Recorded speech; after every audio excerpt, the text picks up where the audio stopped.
wabarakatuh. Good morning, students. I hope you are in a good condition. Now you have a English class today with me. And let me introduce myself first. My name is Anna Rahayu, but you can call me with my first name. It is Anna, or you can call me with Miss Anna or Bu Anna. It is up to you. Okay. I'd like to thanks to you, the students who are joining me in this class, and I'd like to thank you to Mrs. Maria who has given me a chance to share the materials to you. Okay, before we go to the materials, it is better for us to pray. I will lead you to pray together. Okay, be ready. Before we start our class, let's pray together. Pray, begin. Finish. Okay, before it is, I want to ask you something. Have you social media? Have you ever used social media, or do you have social media?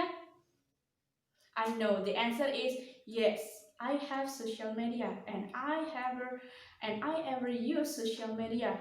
Or you use social media in your holiday? Yeah. Before we go to the materials, I will give you a video. You have to pay attention to the video, and you have to know it is in specific way. Okay, check this out, this video.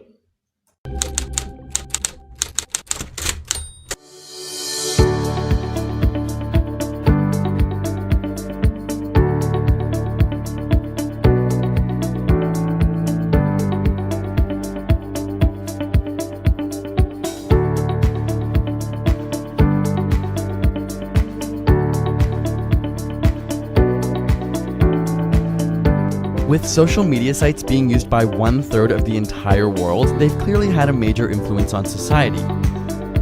Is, the internet, all that stuff that I don't use. Social media. I guess it's the place for people to connect people from all over the world.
Already known about social media, even the function, the types, the kind of social media, and the example of social media such as Instagram, Facebook, Twitter, or Line, WhatsApp, and the others.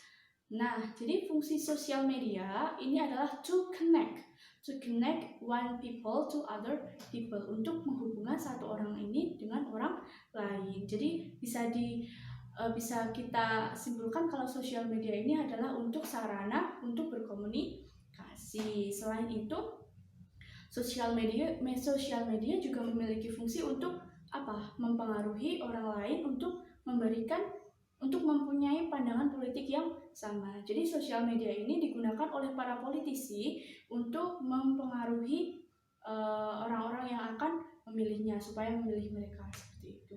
Tetapi itu bisa juga baik dan juga bisa jadi buruk. Bagaimana impact atau manfaat atau efek dari sosial media ke diri kita?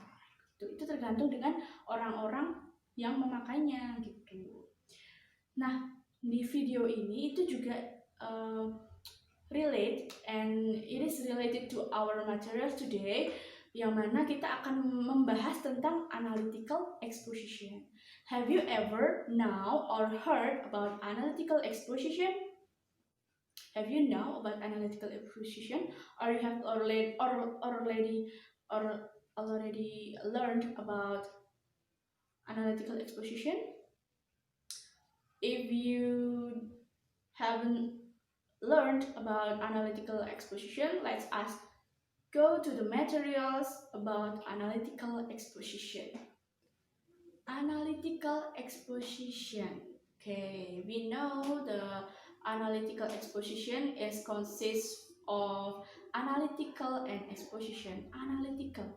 Kamu bisa bayangin nggak? Analytical, analisis.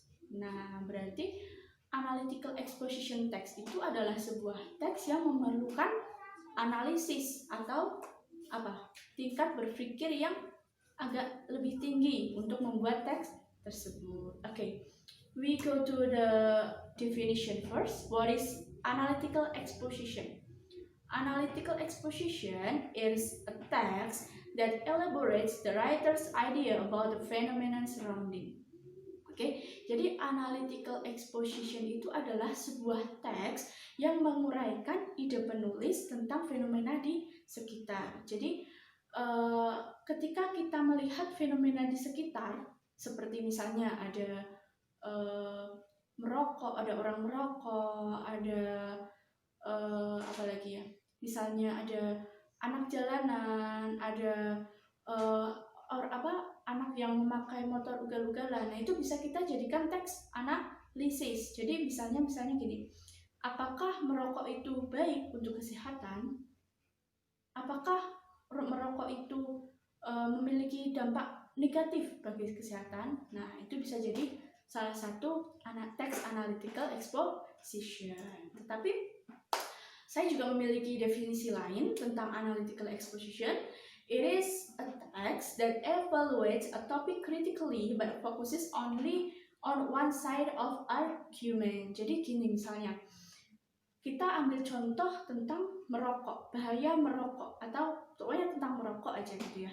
Nah, itu kita fokuskan hanya dalam satu side argument, hanya ada di satu sisi argumen. Jadi kamu boleh setuju, kamu boleh tidak setuju. You have to decide what side on you, whether you agree or disagree. Nah, setelah itu baru kamu support argumen kamu itu dengan data-data supaya lebih valid lagi. Nah, text exposition itu juga sebenarnya kita sering pakai di kehidupan sehari-hari. Karena misalnya begini, in your life you have tried to persuade anyone on certain issue or agree relentlessly about something with someone, then you have used an exposition. Nah, itu tadi yang saya bilang, kalau kamu bisa memakai eksposisi itu, teks eksposisi itu, kamu bisa praktek bikin teks eksposisi untuk ketika melihat fenomena sekitar seperti orang merokok tadi. Nah, itu merokok itu bisa dijadikan teks eksposisi. Nah, kemudian the argument and point of view have to be supported by facts and relevant information. The thesis statement has to be reiterated in the conclusion. Nah, Tapi setelah kamu memberikan argumen-argumenmu itu, kamu harus memberikan argumen-argumen yang relate. What is relate? Yang terkait, yang masuk akal dengan topikmu itu. Misalnya merokok, ya kamu harus menyebutkan fakta-fakta.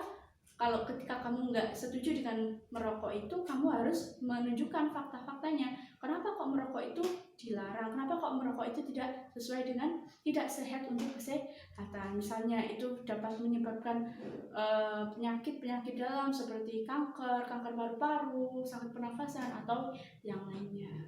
Okay? For the definition and question, I make a conclusion that exposition text, it is a text that elaborates the writer's idea about something, and you have to in one side of argument, whether it is agree or disagree, it is up to you, but you have to support your side by fact. The argument with this, it is fact and relevant information, like that. And next, the purpose of the text. What is purpose? Purpose is tujuan. Jadi setiap teks itu pasti memiliki tujuan. Seperti dengan ini teks exposition, dia juga memiliki tujuan. Jadi tujuan dari teks exposition itu adalah, the first is to persuade the reader or listener that there is something that certainly needs to get attention. And the second is to analyze the topic and to persuade the reader that this opinion is correct and supported by arguments. Okay, in its purpose, I try to make a bold in persuade the reader. Persuade and analyze the topic. I bold it because it is the keyword. It is the keyword of the purpose of exposition, analytical exposition text. It is for persuade. Apa itu persuade? Persuade itu adalah untuk mempengaruhi pembaca atau pendengar, yang mana ada sesuatu yang pasti yang membutuhkan perhatian, ya. Dan yang kedua adalah to analyze a topic and to persuade the reader to this opinion is correct and supported by arguments. Untuk menganalisis sebuah topik, tapi dalam menganalisisnya itu kita membutuhkan fakta-fakta dan juga membutuhkan pendapat yang benar tentang opini tersebut. Okay. I also have a characteristic of an exposition text. The first is clearly state a point of view. Jadi seperti yang saya bilang tadi, kalau kita mau membuat teks eksposisi, kita harus memperhatikan point of view. Apa itu point of view? Point of view itu adalah posisi kita, whether it is agree or whether it is disagree. It is up to you. Kamu yang akan memutuskan apakah kamu itu berada di pihak yang setuju atau kamu berada di pihak yang tidak setuju. Clearly state the point of view. Jangan lupa kamu apakah setuju atau tidak setuju, yang kemudian nanti dijabarkan dengan data-data dan argumen kamu. And then the second one is use valid research finding to support your viewpoint. Nah, ini yang penting juga untuk ketika kita akan menulis teks analisis exposition, analytical exposition. Karena kita harus memiliki research finding. Apa itu? Penemuan-penemuan dari ilmuwan atau expert itu para ahli yang untuk mensupport data kita. Jadi bisa misalnya seperti ini, berdasarkan keterangan dari Kemendikbud bla bla bla bla bla. Nah, seperti itu. Kita harus memiliki support data yang itu tuh valid atau benar dan dapat dipertanggungjawabkan. Nah, kemudian yang ketiga, the third is defend your point of view. Defend, what the meaning of defend? Defend is bertahan, right? Bertahan. Jadi maksudnya di sini itu kita harus bertahan dengan argumen yang kita miliki. Bagaimana caranya? As I said before, that we need to more fact and also need more argument, valid information to support our argument. And when we have to defend our point, we have to support by the data and the fact and also the valid information. And the last is the characteristic of an exposition text is support the viewpoint with factual data like graphs, pictures, chart, etc. Nah, ini yang terakhir itu yang saya bilang dari tadi, kalau untuk mensupport our point of view, kita membutuhkan graphs. What is graph? Graphic, and then pictures, perhaps pictures, gambar yang menyatakan ini itu misalnya setuju atau tidak setuju. Kemudian chart itu adalah semacam grafik itu ya, dan yang lainnya. That's the characteristic of an exposition text. Jadi intinya karakteristiknya itu dari teks eksposisi itu adalah data, fakta, valid arguments. Data, fakta, valid arguments, and information. It is talking about the data, and data. Okay, next, now we go to where do we usually find the analytical exposition text? Di mana kita akan biasa menemukan teks analytical exposition? Di mana? The first is letter. What is letter? Letters is surat. And then the second one is legal defenses, semacam dokumen-dokumen penting. Kemudian speech in pidato. Nah, ini sangat-sangat penting. Kalau kita menyampaikan pidato, kan kita harus mensupport pidato kita dengan berbagai argumen agar orang-orang itu percaya dan juga terpengaruhi oleh pidato kita. Kemudian editorials and political leaflets and essays or newspaper articles. Nah, ketika kalian itu nanti akan meneruskan ke jenjang pendidikan lebih tinggi, ketika itu akan banyak kalian diminta untuk menulis essay. Nah, essay itu biasanya memakai jenis teks teks analytical exposition. Okay, we go to the generic structure. There are four kind of generic structure. The first is title. Nah, title, what the function of titles? It is tells the topic about essay. Jadi ketika kita membaca titelnya atau judulnya, kita sudah tahu, oh ternyata teks ini akan membicarakan atau mendiskusikan tentang apa. And the second one is introduce. It is the topic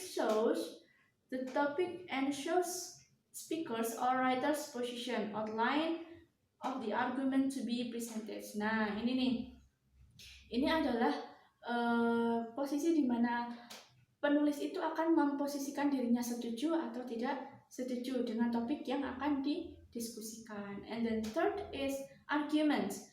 It consists about point and elaboration. Point, it is states the main argument, and elaboration, it develops and supports its point with argument. Nah, jadi di argumen ini ada dua hal yang penting. Yang pertama adalah main argument. Main argument itu apa? Topik utama atau kalimat utama. Kalimat utama itu adalah apa? Yang nanti kemudian akan disempurnakan dengan kalimat penjelas yang ada di elaboration. And then the last one is conclusion. Conclusion is about reiteration or restatement, and it is the restate speaker or writer's position. Jadi ketika di reiteration ini atau di conclusion ini, si penulis ini akan mengulang kembali argumen-argumennya yang sudah diringkas, begitu. If you still confused about the generic structure, ini adalah penjelasan lagi. Yang pertama adalah title. Title it tells about the topic of essay. And for the introduction, there are 4 points. The first one is, this is starting point of an exposition essay. Jadi ini tuh adalah poin pertama, poin utama. Apa sih yang akan dibicarakan? Apa sih kita tuh akan berada, si penulis ini akan berada di pihak mana, yang setuju atau tidak setuju. Kemudian you state the topic and establish the point of view. Nah, ini yang mana setuju, yang mana tidak setuju itu berada di introduction. Kemudian yang ketiga adalah introductory statement should be an emotional statement or question that is an attention grabber. Nah, betapa pentingnya pertanyaan atau kalimat utama. Supaya apa? Supaya pembacanya itu, calon pembaca kita itu akan penasaran. Jadi mereka akan memutuskan untuk melanjutkan ke paragraf-paragraf setelahnya kalau mereka itu memiliki penasaran atau ketertarikan pada essay atau tulisan yang kita tulis. Jadi diusahakan di introduction itu kita harus memiliki kalimat-kalimat yang sifatnya attractive or menarik perhatian calon pembaca. Misalnya diawali dengan kalimat tanya, misalnya seperti ini. Apakah merokok itu tidak berbahaya bagi kesehatan? Nah, itu atau apakah merokok itu berbahaya bagi kesehatan? Nah, itu akan menjadi salah satu daya tarik calon pembaca kita untuk agar membaca tulisan yang kita buat. Kemudian in the body we have 5 subscale. The first one is a series of arguments to convince the audience. Nah, ini argument di body itu adalah waktu dimana kita harus mengeluarkan data-data dan argumen kita. Untuk apa? Untuk convince. Convince itu sama dengan it is similar with influence or provide, yaitu mempengaruhi. Kemudian each paragraph starts with new argument. So biasanya di text exposition ini, analytical exposition ini memiliki beberapa paragraf argumen. Nah, setiap paragraf itu ada satu argumen yang diangkat. And then each paragraph has a main point, reason for the main point, and evidence to support the main point. Nah, ada kalimat utamanya, ada kalimat pendukungnya. Kalau di bahasa Indonesia seperti itu. Kalau di bahasa Inggris sama, we should have main point then support by the reason for main point gitu. And then use of emotive words, mental verb, causal conjunction to persuade the audience. Mental verbs it is like I think, I feel, I realize, and etc. And then for the conclusion, each paragraph has to be logically linked to the previous paragraph to the thesis statement. Nah, setiap paragraf itu harus memiliki keterkaitan. Nggak boleh kita meloncat-loncat, itu nggak boleh. Ya, makanya kita membutuhkan yang namanya relative conjunction atau kalimat penghubung. Supaya Supaya tata dari essay kalimat yang kita buat itu, paragraf yang kita buat itu adalah memiliki keterkaitan. And the last is conclusion. It is about reiterates or restates the thesis statement, or summarize what has been stated by the writer. Okay. And for the language features of analytical exposition, we have 1 to 2 or more much language features, many of the language features. The first is focus on generic human and non-human participant. Wah, apa ini maksudnya? Ini itu adalah kita membicarakan atau mendiskusikan tentang hal-hal yang berkaitan tentang manusia, tapi bukan manusia itu sendiri. Jadi kayak misalnya merokok itu kan siapa yang melakukan merokok? Ya manusia, tapi kan bukan yang dibicarakan bukan manusia, tapi merokoknya. And then use mental processes. It is used to state what the writer or speaker thinks or feels about something. For example, realize, feel, I think, I agree, and etc. And then need material processes. It is used to state what happened. For example, has polluted, the farmer digs, etc. And use of simple present tense. Nah, I hope you still remember about the tenses. What is kind of present tense? Jadi kalau present tense itu yang paling penting harus digarisbawahi adalah verbnya. Apakah dia itu nanti ditambahi es atau es untuk pronoun he, she, it, or mereka itu nggak perlu ditambahi es atau es di pronoun I, you, they, we, go. And then use of relational processes. For example, plant cells have a cell wall. And then use of internal conjunction to state the argument. Conjunction, apa itu tadi conjunction? Adalah kalimat penghubung untuk menghubungkan antar paragraf supaya tidak terjadi ketidaksesuaian begitu. And the last one is reasoning through causal conjunction or normalization. Nah, ketika kita menggunakan language feature itu adalah memudahkan kita untuk mengerti bahwa ini tuh adalah sebuah teks apa gitu. Nah ini tuh selain yang tadi, saya juga memiliki lagi language feature.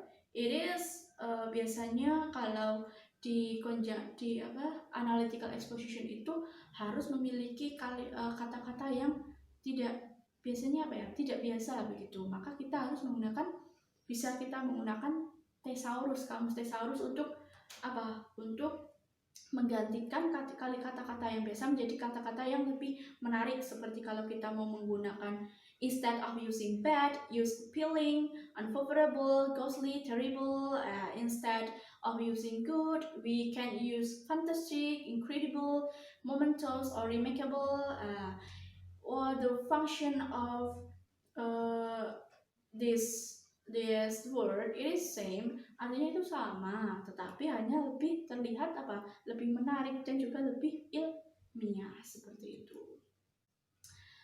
And then for next it is using connecting word to link argument so that the flow of arguments is logical and fluent. Nah itu tadi connecting words itu sama dengan conjunction itu ya, misalnya kayak secondly, maksud saya beside, and then furthermore, moreover, however, begitu. Kita juga biasanya memakai kayak untuk mengawali itu biasanya pakai firstly, first of all, dan lain-lain. Okay, that's the materials about analytical exposition. I'd like to summarize and conclude the materials. The first is the definition. The definition of analytical exposition is a text who elaborate the writer ideas about the phenomenon surrounding. And then the function is to persuade or convince the reader or listeners to be one side of argument. To persuade the reader or listener, that is something that certainly to get any attention. And the characteristic is the writer should have one side of argument. And then we need data and then fact information and valid information to support our arguments. And there are 4 generic structure. It is title, and then introduce, and then arguments, and the last is conclusion. And then the language feature is using material process and mental process and relational process, and using internal conjunction to state the arguments. Now it is turn on you. It is your turn to make your own writing of analytical exposition.